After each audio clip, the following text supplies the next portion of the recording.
So these awesome plants are known as Xerosicyos danguyi. And I have two plants here. I have this kind of large specimen silver dollar plant right over here, and I have this smaller one right here, which again, I have trouble trying to figure out how I could fit some of the larger plants into this frame. So I'm trying to get as many of my small plants out of the way as possible. And I'm like, oh, I'll cross that bridge when I come to it, when I come to all the large plants. But in the meantime, this is kind of like a mid-sized plant that I could still fit in the frame.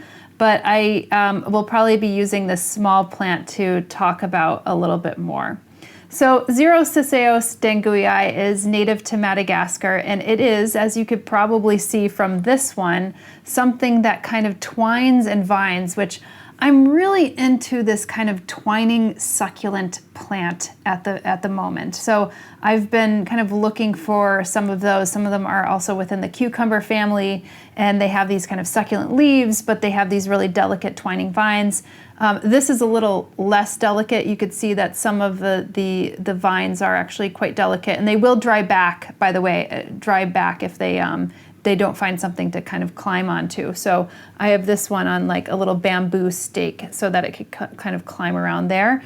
The interesting thing is that this plant is a caudiciform. So caudiciform means that it has like a little bit of a swollen base, but it usually, to my knowledge, won't actually develop that caudex if it's been taken as a cutting. And typically how people propagate this plant is by cutting part of the stems or doing a tip cutting, and you'll never get that caudiciform unless you're actually growing it by seed.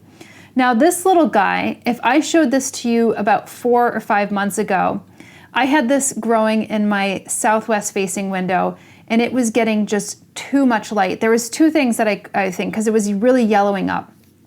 And I said, okay, it's either one, getting too much light in my southwest facing window, which typically this plant could generally handle a little bit more full sun or kind of direct light conditions. But I have to say, sometimes my southwest window gets like super greenhouse conditions, could get really intense, and could maybe damage some of the chlorophyll within the plant.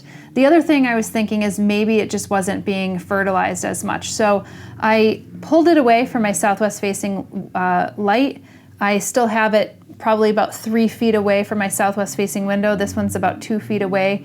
And I actually started giving it some fertilizer, which, you know, typically you could do even if it's like on a monthly basis during the growing season, like a succulent fertilizer, like a 247, 347, or a 011. In this case, because it was quite yellow, I wanted to give a little bit more nitrogen. So I hit it up with like a little bit more like a 222 or like a 122, just giving it some of that nitrogen fix. And it greened up again. So, you know, I don't know if it was a combination of too intense light or if it was just I hadn't been fertilizing as much as maybe I should have, but it started to give me some of those green silver dollars, which is much better.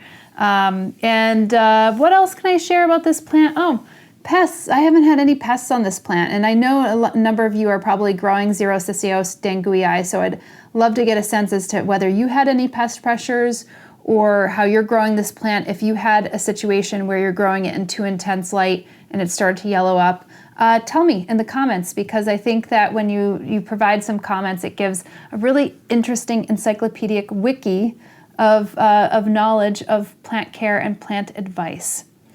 Otherwise, what else can I say? Humidity? No humidity.